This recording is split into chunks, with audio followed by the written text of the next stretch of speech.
Guru Sri Juta Padakamalang. Welcome.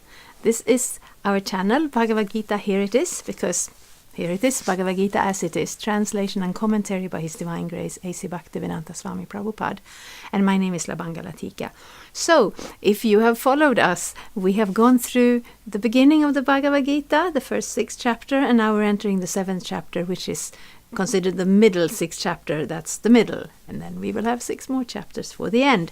This chapter is called Knowledge of the Absolute. And, it will give us knowledge from different angles about the Absolute, which is Krishna, but also our way of understanding and connecting to Krishna. Well, I let Bhagavad-gita do the talking. I'm sure I will interrupt and do some of my own talking as well. This is text 11. Balang balavatang chahang kamaraga vivarditam dharma viruddho bhuteshu kamosmi bharatarshabha. I am the strength of the strong. This is Krishna speaking, devoid of passion and desire. I am sex life which is not contrary to religious principles, O Lord of the Bharatas, Arjuna. Purport. The strong man's strength should be applied to protect the weak, not for personal aggression. Similarly, sex life, according to religious principles, dharma, should be for the propagation of children, not otherwise. The responsibility of parents is then to make their offspring Krishna conscious. Yes. So dharma, or religious principles, is... I'm going to say it is not this. So, there are many things it is not. It is not a cruel way of God to make sure we never have any fun. It is like a protection. In this world, we come to this world because we want to try something different than the spiritual world. The spiritual world is a place of Satchitananda, eternality, knowledge and bliss, where we as eternal persons have an eternal connection to Krishna, who is God, that's one of his names. And that place is very wonderful. But there is one thing that is always there. Krishna is in the center, in a loving way, because we love him and he loves us. And it's a dynamic, living place. It's the home of God, and it's also our home. But if the living entities in our minute independence choose to not put God in the center in that eternal relationship of love, then we are gifted this material world. This material world comes with the underlying fact is that it is an illusion. There is never a place where Krishna is not. Especially we will hear that in this 7th chapter. Krishna is always there. But if we want to live a life without him, then we come under this illusion. This world is covered in illusion. Just like when we film these episodes, we put a green screen and then we put some other picture in the background because it's fun. It gives some, differences, something to rest the eye on. But it's not there. It's just a picture we put in that covers the real, green cloth in the background.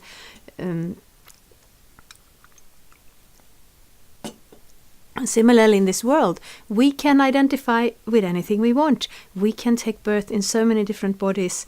But then when we come to the human form, this is very special. Then we can make a choice. We can make a conscious choice to actually decide to revive our original spiritual nature and connect again to the Supreme. And then we turn to Bhagavad-gita. Then we want to apply the principles of Bhagavad-gita very sincerely in this lifetime. But there is a middle layer where a person may not be entirely dedicated to spiritual realization in this lifetime, but who will also not be prepared to sink helplessly into the ocean of birth and death for millions and millions of rebirths. So then we have dharma. Dharma keeps us human. Dharma keeps us upright and awake. Even when we have other separate desires, even when we are not maybe consciously or directly striving for spiritual realization, dharma how we balance this world. And the scriptures give us knowledge of this dharma. Then whether we follow it or not, it is always up to us. But when we understand the function of dharma, how it's very helpful and balancing and a safety net in this world, we want to understand it. So here it is when Krishna speaks about himself here, that is how we can see him. The strength in the strong comes from no one else but Krishna. Krishna is full of all opulences, and strength is one such opulence. But if that strength is misused, then we don't see Krishna in it. Similarly, sex life, it's interesting because that is one of the things that is sometimes very difficult to understand. You become a Hare Krishna and you say goodbye to your sex life. Unless you're married, then you will have sex in order to have children and strive for that level of regulation. And why would anyone do that in this world? What is the most enjoyable part of it? Well, sex life is up there. And sex life is one of the things that actually keeps us very strongly anchored in the material illusion, in the bodily conception of life. And this basic karma, this basic desire to enjoy separate from Krishna, it takes many forms. It's not just the physical sex life. It's that whole attitude of enjoyment. It comes in many flavors. And once you start noticing it, you can see it everywhere. So Krishna says here, it's not that the point is to cut out the sex from the picture. The point is to, to not get pulled into this samsara, repeated birth and death, repeated identification with body after body, by regulating it. So if there is sex life within marriage in order to have a child, and then actually giving that soul who enters into the family the opportunity to also, not only for my own sake, to develop spiritual realization, but to also give it as a possibility for that little jiva soul who comes and takes birth in our family, then it becomes a very spiritual thing. So Krishna is saying that. So that is the balance. And it's not an easy balance, but who said it was going to be easy? But it is a reality. It is a reality, and Bhagavad-gita helps us to have to have those eyes to see reality for where it is. I will read another text. Text 12. Ye cheva satvika bhava radyasas tamasas chaye mata evititan vidhi natvahang te shumete mayi. Know that all states of being, be they of goodness, passion or ignorance, are manifested by my energy. I am in one sense everything, but I am independent. I am not under the modes of material nature, for they, on the contrary, are within me. This is Krishna speaking still. And we find it difficult to fully understand God, because sometimes we hear of Krishna and his playful pastimes as a child with his friends and the cows and his mother and father, and such a sweet child. Then we hear of God, who is the origin of everything, and within everything rests within him, and how time is just his energy, how the three modes of nature just come from him. And it sometimes becomes difficult to keep those both understandings at the same time. But especially coming from a background of living in this material world and not having a particularly strong connection to God, it's important to understand his, how Krishna is God, so that we kind of accept him and understand him, and also understand ourselves in a relationship to that. And then gradually we can also start to develop more, an intimate, loving relationship to God. But even before we're on that very pure and spiritual platform, we like to hear about Krishna from all angles. So all of it, Krishna is all of that. And when we hear about it, then that natural spiritual attraction towards God wakes up, and that at the same time keeps us motivated to go deeper, to understand more fully, because it's not like, sometimes I feel I'm repeating myself, but after all we have I think we have 160 recordings done, so some things will come back again. Yes, so sometimes religion is seen like that. It's something that's a little bit extra. People may have their religion, and maybe it's good because it keeps them good, and therefore we accept it, but mostly we want to get on with real life. So we want to come back to this perspective that is very different, where the perspective is the spiritual reality is underlying everything. Everything does come from Krishna. We ourselves are these spiritual energies, and right now we are connected to this material world somehow or another, and we are very attached to it. And just, the maintaining this body, the eating and the sleeping part, having a home, having some food, having some income, and having a social situation with other people, that becomes everything, because that's everything we can see. So we want to turn that perspective around. We want to see how everything is actually resting in Krishna, how now that is our real connection. And we may not immediately be able to just step into the spiritual atmosphere, but we can certainly prioritize it, and we can aim for that. I will read the purport. All material activities in the world are being conducted under the three modes of material nature. All of these material modes of nature are emanations from the Supreme Lord, Krishna. He is not subject to them. For instance, under the state laws, one may be punished, but the king, the lawmaker, is not subject to that law. Similarly, all the modes of material nature, goodness, passion, and ignorance, are emanations from the Supreme Lord, Krishna. But Krishna is not subject to material nature. Therefore, he is nirguna, which means that these gunas, or modes, although issuing from him, do not affect him. That is one of the special characteristics of Bhagavan, or the Supreme Personality of Godhead. Yes, so this is very logical. We have this world, and it's set up in a certain way. There are certain laws. Some of the laws we can see immediately. We can see how if you hold something in your hand and you drop it, it will fall down. It will not fall up.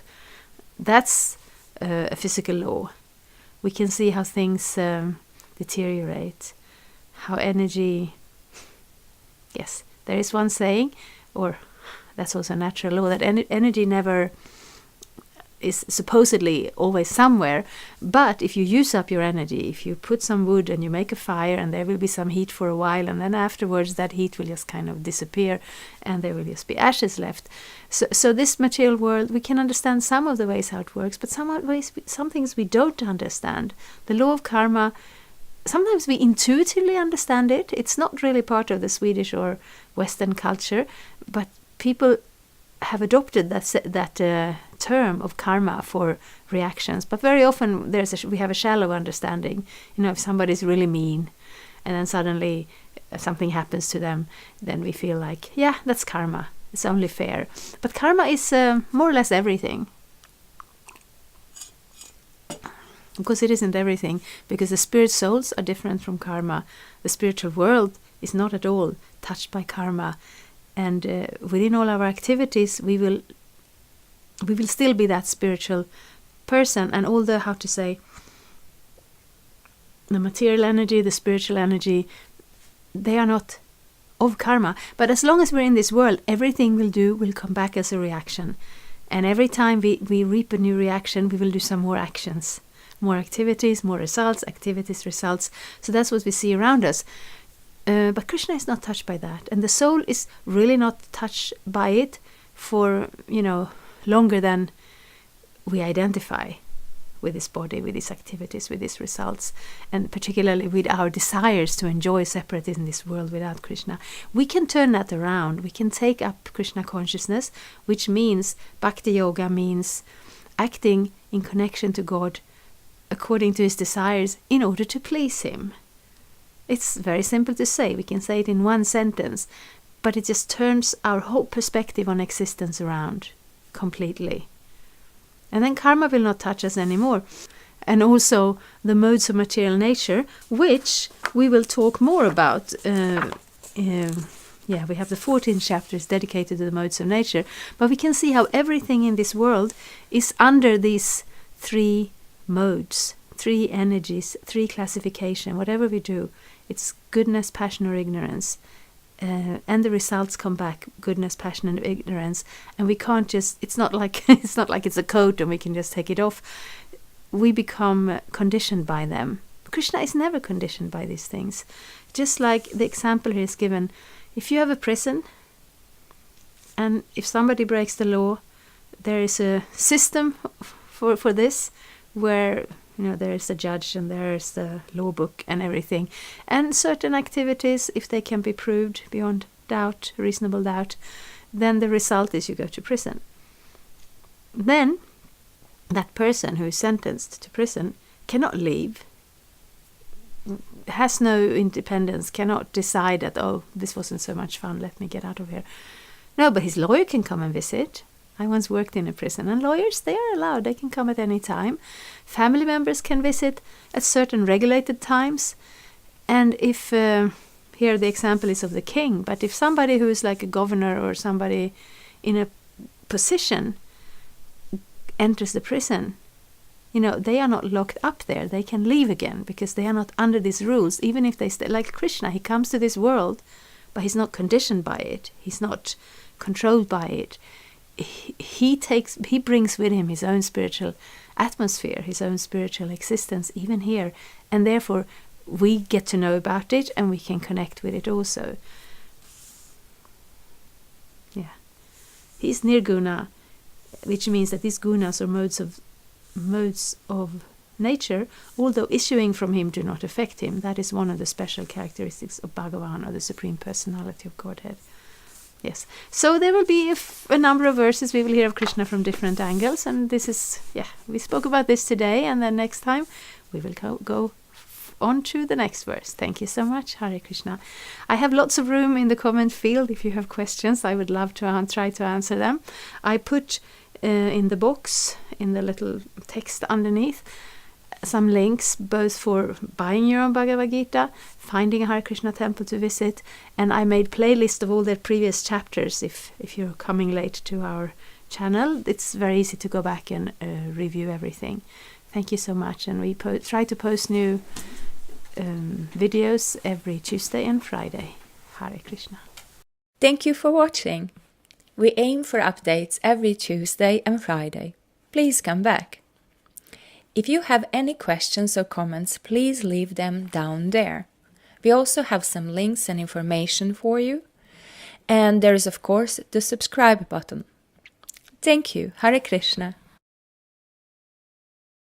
I'm a Hare Krishna, and I approve this message. Subscribe. Hare Krishna, Krishna Krishna, Hare Hare, Hare Rama, Rama Rama.